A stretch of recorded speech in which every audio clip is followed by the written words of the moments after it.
In this video, we will look at how to use Optio to detect whether your line is balanced, then take the appropriate actions and see the result. For this, we have set up the Acme suspension factory, where things are starting in the press, where coils are being made, which are then welded together at two different stations and finally assembled at assembly 1 and 2. Let's look at this in the lot view. So you see we already have some items in the queue, different cars left and right, and we have different stations which all have different cycle time. In this case, I've set those cycle times manually. These are actually from the textbook Learning to See. And you can then see how things are progressing. In Optio, the cycle times are computed automatically based on the average of what you are actually doing. So you will have the opportunity to see how your line is balanced. Right now, we simply set them to. So we see the press has a very high pace. It produces coils every 2 seconds, while welding number 1 takes 39 seconds. And we see work in process building up here. Now the first part is already done. And you can see that these two stations are almost balanced. So we would expect VIP to build up at welding number 2, but then we see that assembly number 1 really takes the longest time, more than a minute.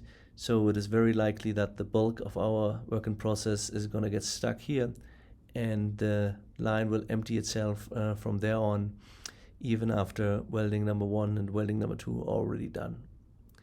So we can also look at this from a bird's eye perspective. So here you see everything is currently happening at welding number 1, where we have the whip build-up, which will then shift over to welding station 2 and eventually to assembly.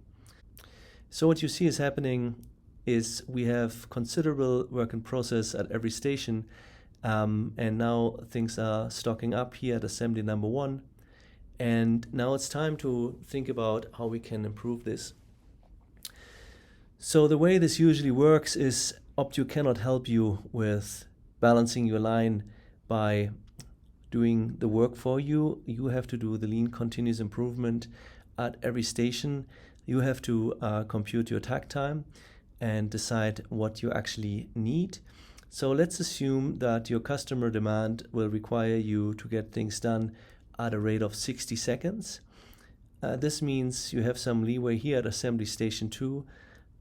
Let's say you are able to bring this time down to 1 minute at assembly 1.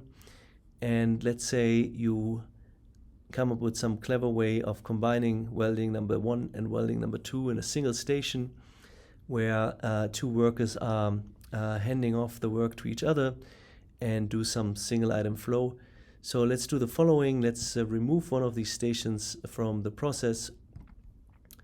So we go to processes, edit the suspension part process, and remove this route that ends in welding number 2, add a new route to assembly, and now we can rename welding station number 1 into welding 1 and 2, and maybe even remove the second station.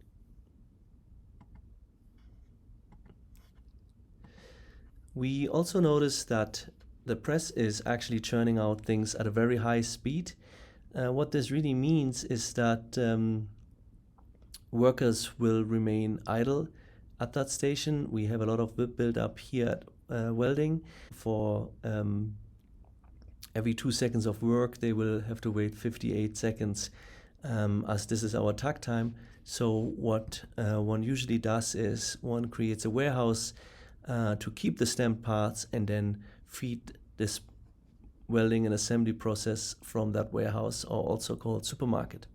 So let's do that real quick. Let's edit the process again and remove the route coming from the press, and now instead start from stamped parts.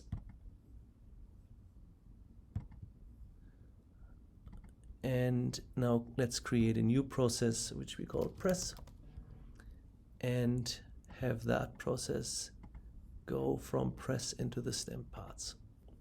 We now can release orders at 2-second pace for the press and at a 60-second takt time for the welding and assembly. And we can restart our simulation to see what is actually going to happen now. So we restarted the simulation. You will see the press is running at a very high pace, releasing items every 2 seconds.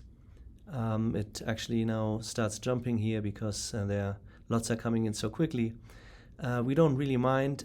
We are interested in the suspension part process, where now the queue releases orders at the takt time of 1 minute. We have all of our stations balanced. They are running at 1 minute each. Again, this is time I set manually based on a simulated continuous improvement process that we've done here. But now what happens is the lots get released at the same time that they get produced, and you will see your work in process is down to a minimum of 2 or 3 orders, and we can see how single item flow is happening and creating orders at a beautiful rate and flow. It is worth mentioning that this process is not just running with less work in process, that means reduced inventory and less space required on the shop floor, but that also every station is running at close to full utilization. That means there are very little time intervals here where a station is actually empty and nobody knows what to work on next. So the savings here are actually quite tremendous, both in terms of lead time, but also in overall efficiency.